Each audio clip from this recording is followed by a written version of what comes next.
number 12. Some astronomers searching for extraterrestrial life have proposed that atmospheric NH3 ammonia can serve as a biosignature gas, an indication that a planet harbors life.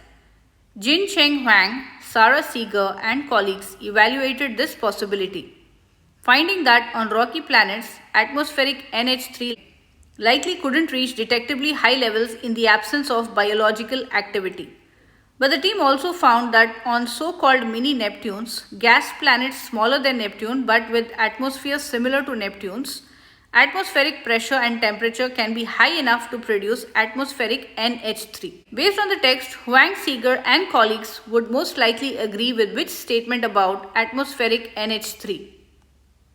Is it A, its presence is more likely to indicate that a planet is a mini Neptune than that the planet is a rocky planet that could support life?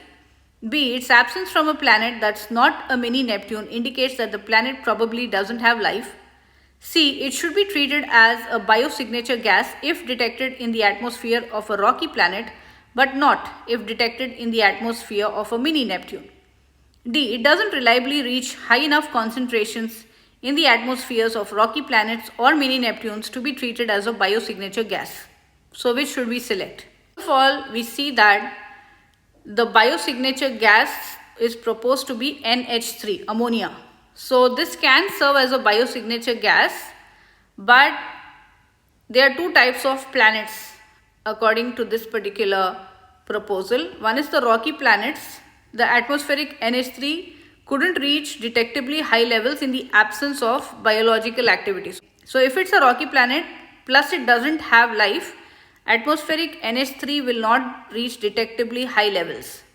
Whereas the other type, that is the gas planet, even if it doesn't have life, it will produce enough atmospheric NH3 without life also. So based on this, what should we select? You said C, well done. That is the correct answer. Choice C is the best answer because it states a conclusion the researchers likely agree with, given the details in the text. The text explains that a biosignature gas is a gas that can be used as an indicator that the planet harbors some form of life, and some astronomers have proposed that NH3 could serve as a biosignature gas.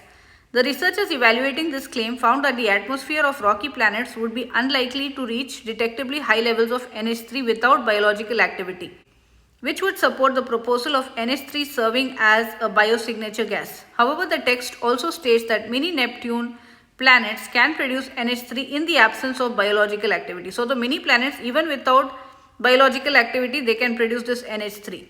So thus the text is structured to lead to this conclusion that detectable levels of NH3 in the atmospheres of rocky planets could constitute a biosignature. So if it's a rocky planet and it's showing high levels of NH3, then some life is there. But that's not the case for detectable levels of the gas in the atmosphere of mini Neptune planets. But if you find this NH3 or ammonia in rocky planets, it's not necessarily a biosignature, because even otherwise also this mini Neptune planets, they produce NH3 or ammonia.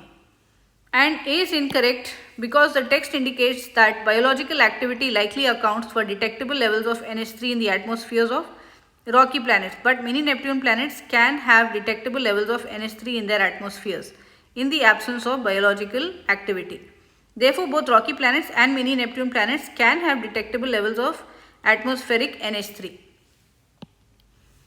Choice B is incorrect because the text states that for NH3 to reach detectable levels in the atmospheres of rocky planets likely means they harbor biological activity, meaning that rocky planets with detectable NH3 usually harbor biological activity. However, that does not entail that every rocky planet with biological activity will have detectable levels of NH3 in their atmospheres. And choice D is incorrect because the text claims only that some astronomers have proposed using NH3 as a biosignature gas, without mentioning a minimum concentration of atmospheric NH3 that must be met for it to function as a biosignature gas. So I hope that's clear.